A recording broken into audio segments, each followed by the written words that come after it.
Assalamualaikum warahmatullahi wabarakatuh. Kembali lagi bersama saya Liwa Ilhamdi dalam kuliah 7 menit. Kali ini kita akan membahas sedikit apa yang kami miliki dan mungkin bisa dibagi, dan juga teman-teman semua mungkin sudah tahu, tapi ini sebagai mengulang-ulang, bukan maksud menggurui.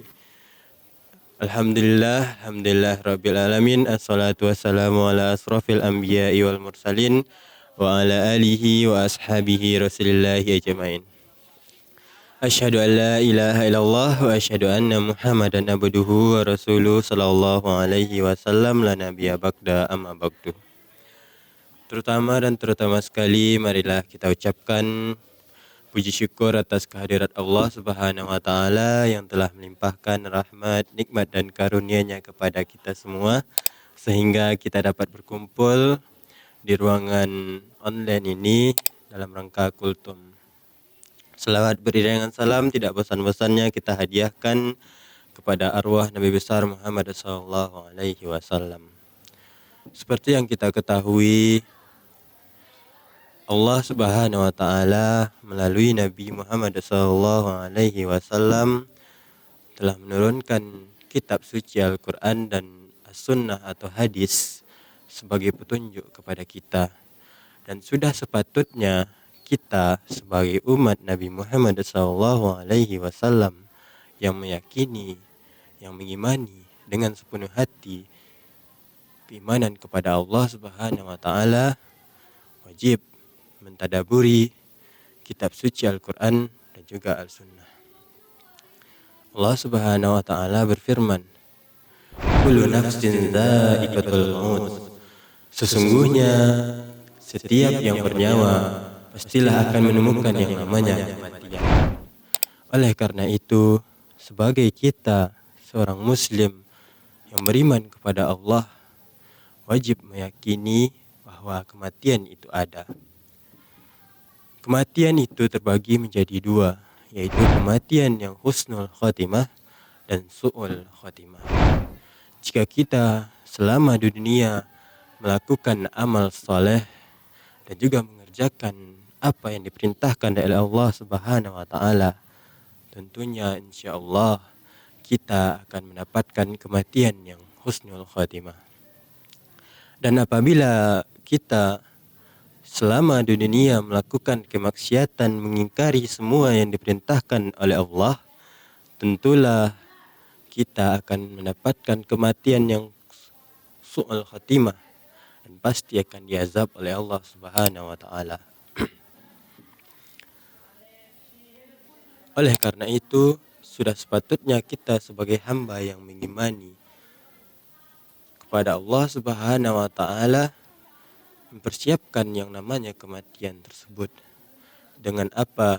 Yaitu dengan beribadah kepada Allah Subhanahu wa taala dan juga mengimani apa yang Ia sampaikan melalui nabinya. Oleh karena itu, untuk mencapai iman, tentunya kita harus memiliki ilmu. Karena iman tanpa ilmu, seperti yang kita lihat pada saat ini, banyak orang-orang Islam yang lahir Islam namun melakukan perbuatan syirik, mungkar, menduhurkai Allah dan lain-lainnya yang bisa mengundang azab Allah Subhanahu wa taala.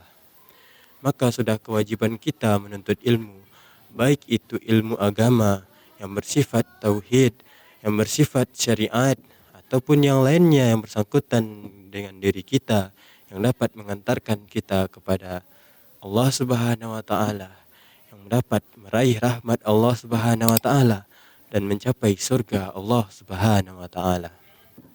Oleh karena itu, sebagai seorang penuntut ilmu, kita tidak boleh lalai. Karena pada dasarnya manusia ini semua berada dalam kerugian.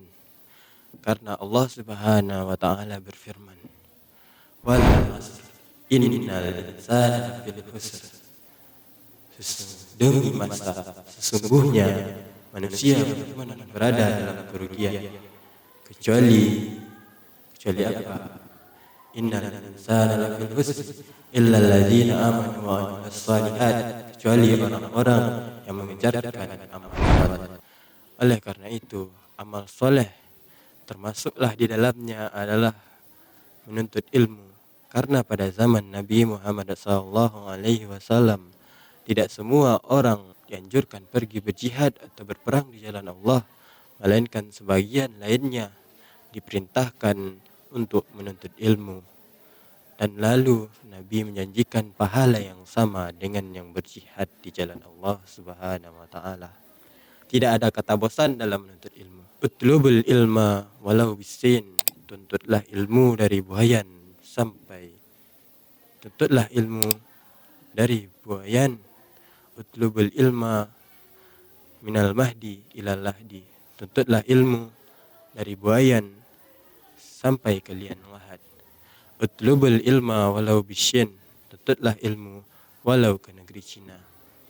Di sini dapat kita ambil hikmahnya. Menuntut ilmu walaupun jauh, kalau itu bermanfaat bagi kita, hendaklah kita mengambilnya. Menuntut ilmu tidak ada kata telah dewasa, telah ini, telah itu. Melainkan selagi ada nafas yang berjalan, kita diwajibkan untuk menuntut ilmu. Untuk apa? Untuk mengikuti zaman tentunya, agar tidak tertinggal zaman dan tidak ketinggalan info. Oleh karena itu, sebagai seorang yang beriman, kita sepatutnya selalu bertawakal kepada Allah Subhanahu wa taala. Mungkin demikian yang dapat saya sampaikan. Wabillahi taufik hidayah. Wassalamualaikum warahmatullahi wabarakatuh.